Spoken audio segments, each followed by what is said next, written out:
দুইটার সময় তওবা করে লাভ নাই। একটা হচ্ছে মৌতের যন্ত্রণা শুরু হয়ে গেলে, মৃত্যুর যন্ত্রণা শুরু হয়ে গেলে আগে পা থেকে শুরু হয়ে আস্তে আস্তে গলার দিকে আসে। হাদিসে যেমনটা এসেছে, সূরা ওয়াকিয়ার মধ্যেও আছে যে পায়ের দিক থেকে যন্ত্রণা শুরু হয়ে আস্তে আস্তে আস্তে আস্তে এই গলার দিকে আসে, এবং আত্মাটা গলার এখানে যখন চলে আসে, এখান থেকে মালাকুল মউত আত্মাটাকে নিয়ে চলে যায় এবং চোখ দিয়ে তাকিয়ে থাকে মানুষ। রুহটা চলে গেলে মানুষ চোখ দিয়ে তাকিয়ে থাকে, দেখবেন এই কারণে মৃত ব্যক্তি তাকিয়ে থাকে, চোখ খোলা থাকে। এবং তখন আসমান থেকে সিঁড়ি নামিয়ে দেওয়া হয়, ওই সিঁড়িতে করে আত্মা চলে যাচ্ছে, ও তাকিয়ে দেখে যে আত্মা চলে যাচ্ছে। এবং মানুষ মারা যাওয়ার পরে চোখ জীবিত থাকে অনেকক্ষণ।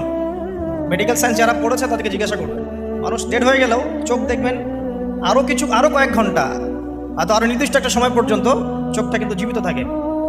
এই জন্যে চোখ বন্ধ করে দিতে হয়। যাই হোক, যেটা বলছিলাম যে মৌতের যন্ত্রণা শুরু হয়ে গেলে তওবা করে লাভ নাই, তওবার দরজা বন্ধ। আর পশ্চিম দিক থেকে সূর্য উঠে গেলে তওবা করে লাভ নাই, তওবার দরজা